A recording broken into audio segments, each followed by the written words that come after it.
Hello there, this lesson is all about psychology and it's in two parts. You have the psychology of the market.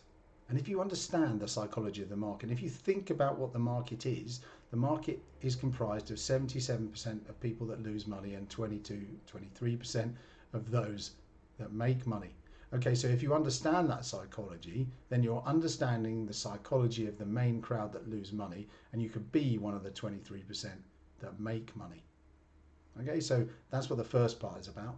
And the second part is about controlling your own emotions and psychology when you trade. So let's move on. So when it's applied to the market, psychology is quite interesting because if you look at this little chart, which is only partly in jest, I mean, these are pretty accurate descriptions of how the 77% feel. So they get hope, optimism, thrill, euphoria, and then, oh, is it all right? And then, oh, it's fine, don't worry about it. And then, oh my God, it's fallen out of bed, what do we do? And you can almost see a classic 5 Elliott wave on the left-hand side of the chart, and then you can see the corrections afterwards, and then it leads to panic and everybody gets depressed at the end. Now, these are real emotions that everybody gets, okay, and it's how the market is driven. And if you understand this, then you can take advantage of it. Okay, and so those who take advantage of it are in the 22%. There's another section here. So at these peaks and troughs, so we're talking about one here, one here, one here, and troughs here and here. These are levels which have psychological form. So what this means is that within that little bar there and within the similar ones, you will see certain structures which Richard Wyckoff invented, well, didn't invent, but noticed and worked out, and they are psychological structures, and we cover those in our advanced course. So if you want to know more about those, and I really do recommend that you do, then sign up for the advanced course. But it's important to know that these are there, and these are psychological things that do apply to the market. Okay, so not only do we have this sort of overall pattern of hope, euphoria, etc., and despair, and all the rest of it, you do have psychological patterns at these turning points. And to learn about those, go to the advanced course. Now let's talk about our own psychology when we're trading. And you have to recognize your own moods and behaviors. And that is the first thing. You need to be able to almost stand to one side, look at yourself and say to yourself, what sort of a mood am I in? Am I calm? Because the key is being calm at all times when you're trading. If you're not calm, do not trade. Okay, and so we'll talk about that a bit more in a minute. So the main problem is pressure. Okay, so pressure moves you from being calm to not being calm. And it stops you thinking clearly. And it's important that you do think clearly. Because if you're not thinking clearly, then I can't see any way that you're going to end up being able to trade calmly. So you need to lower the pressure on yourself. Pressure is also time related. So if you're under high pressure for a short period of time, you can experience burnout. Okay, so perhaps you have a week where trades are going on all over the place, you're not doing well, you're losing money hand over fist, you can easily get burnt out. And even the winning weeks, if you have really high pressure over a short period of time, I mean, traders can burn out in a year, professional city traders can burn out in a year if they're in a really high pressure environment all the time, with lots of big positions, everything swinging around. It plays tricks on the mind. But also, it's time related in another way. So if you're under medium pressure for a long period of time, that can also cause burnout. So a trader can burn out in 5 years instead. And the secret is to reduce pressure so that you're under very low pressure for as long as you can possibly be. So let's talk about risk. So risk management is so important because it's all part of the pressure conundrum. If you know your risk and you know that you can't lose too much money, that reduces the pressure enormously. And that's what we're talking about, pressure reduction. So it's something you allocate. So you say to yourself, most I ever put into a trade is 1%, or the most I ever put into a trade is 2%. And if you haven't looked at our risk management lecture, then I'll quickly explain it. You can toss a coin and get 10 heads in a row. If you do that with 10% of your account in every trade, you will be out of money.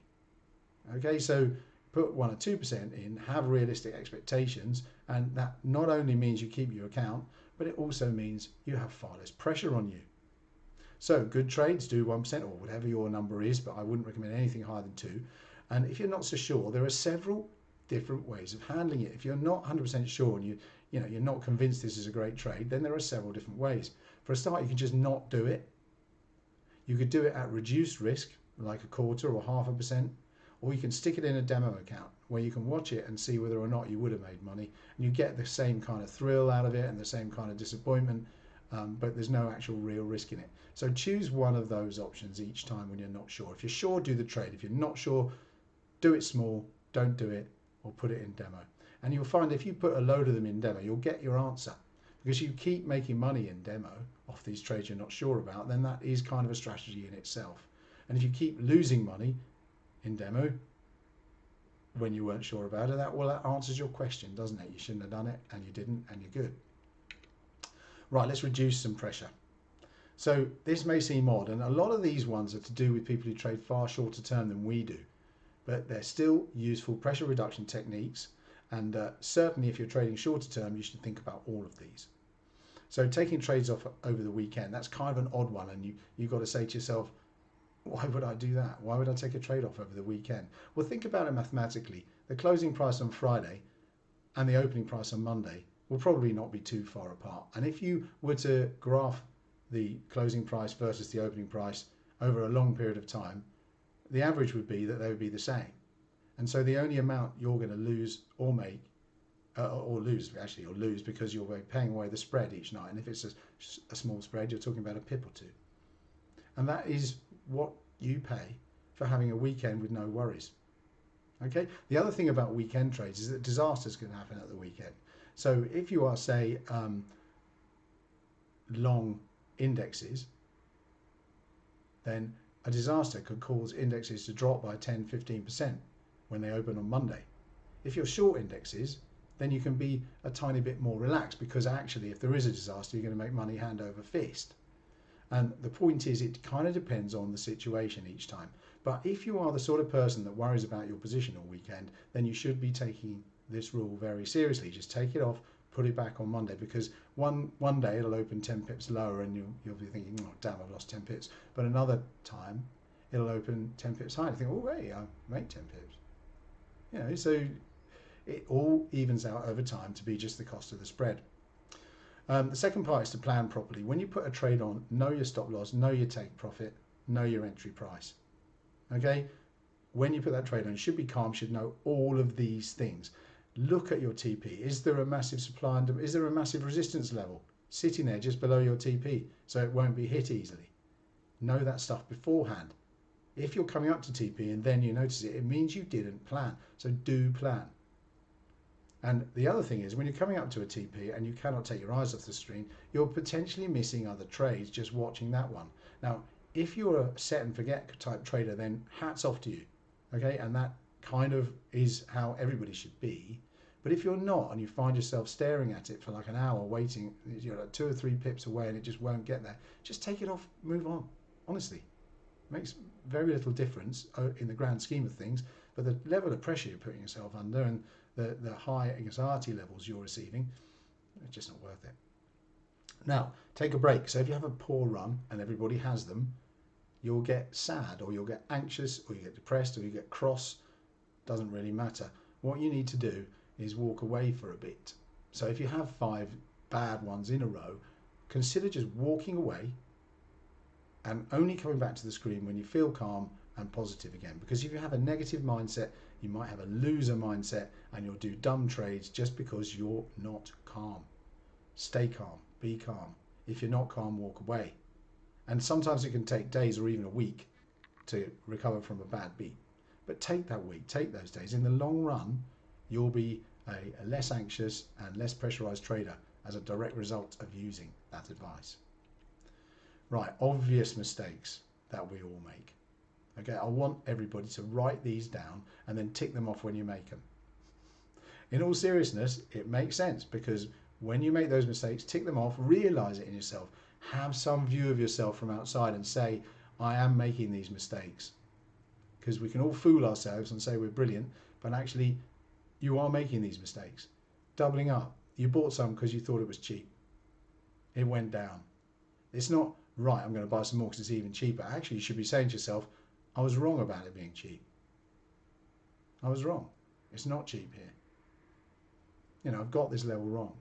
And so if you start with that and you say to yourself, well, I've got it wrong, I don't know what's going on here, why on earth would you buy some more? You know, that is the way you should be thinking. If you have predicted things wrong, it means that you don't know what's going on. Why would one trade when one doesn't know what's going on? How many people have ever moved to stop because it's getting close and you want to give the trade a bit more breathing space? Just close it. Just close it.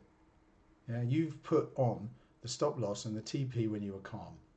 Now you're stressed because you're nearing the stop loss. So either just let the stop loss fire, or if you're going to be worrying and stressing and staring at the screen for an hour, take the trade off. You know, because there's absolutely no way that you should move a stop loss that you thought about, placed deliberately when you were calm. Don't change those. You can get angry too, and I suggest you just walk away from the screen, because you should again be looking at yourself and saying, am I calm, cool, collected, logical trader? No, I'm angry, I've just lost money. Grr. Walk away. Same with when you've just made a lot of money. You have not suddenly transformed yourself into a master of the universe. You haven't. You just haven't. You're just the same person. You made a couple of great decisions. Well done. Make some more great decisions. Don't make any more impulsive decisions.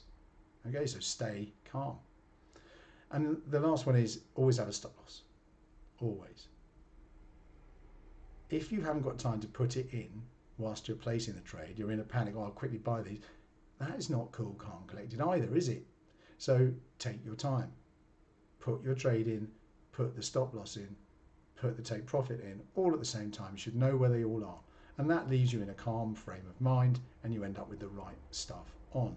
Now, there's a couple of reasons for this not only being calm. Sometimes market events happen very suddenly. If you don't have a stop loss, you will lose a great deal of money. And so putting the stop loss in at the same time is very important for that reason alone. Never mind all the calm, collected type reasons. Okay, so that's pretty much the end, and I hope you've enjoyed that lecture, and we'll see you in the next one.